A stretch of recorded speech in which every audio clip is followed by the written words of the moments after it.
6 பாலுக்கு 20 ரன் அடிக்கணுங்க. இவர் அடிப்பாரா அடிக்க மாட்டாரான்னு இப்போ நம்ம இந்த மேட்சை நம்ம பார்ப்போம். 6 பாலுக்கு 20. ஃபர்ஸ்ட் பாலே அடிச்சாருங்க. 6. எப்பா!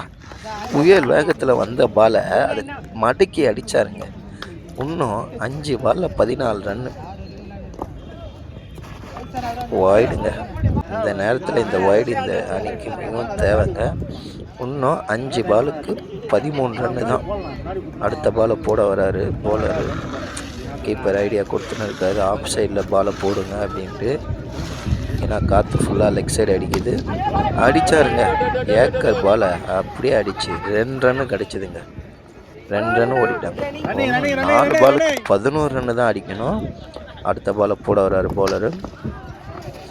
அகல பந்துங்க, வாயிடுங்க. இன்னும் 10 ரன்னு தாங்க 4 பாலுக்கு. அடிச்சாருங்க. இதுவும் ஏக்கர் பாலுங்க. 1 ரன் தான் கிடைச்சு. ஐயோ இல்லைங்க, அதை 2ஆக மாற்றிட்டாங்க.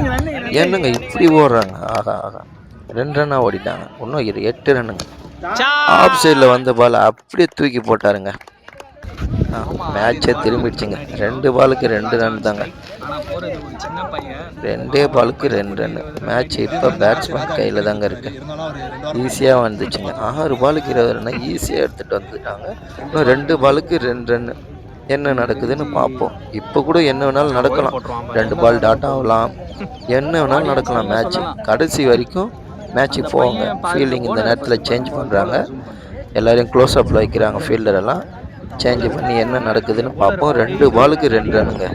பேட்ஸ்மேனும் ப்ரெஷர் ஆகிறாரு, பவுலரும் ப்ரெஷரில் இருக்கார். ஏன்னா 2 பாலுக்கு 2 ரன்னு. என்ன நடக்குதுன்னு நம்ம கூடிய சீக்கிரத்தில் இப்பயே பார்ப்போங்க. ஏங்க கூடிய சீக்கிரம் போடுறாருங்க. அது பாலை விட்டு பைரனுங்க. கீப்பர் பாலை விட்டுட்டாருங்க. அது பைரன்னா கன்வே ஆகி 1 ரன்னுங்க. மேட்ச் ட்ராவ் ஆயிடுச்சுங்க. 1 பாலுக்கு 1. ஆஹா 1 பாலுக்கு 1 அடிச்சு மேட்சை வின் பண்ணி இந்த டீமு செமிஃபைனலுக்கு போயிடுச்சுங்க. அழகான வெற்றிங்க, சூப்பரான வெற்றிங்க. மாடு விடிபட்டது.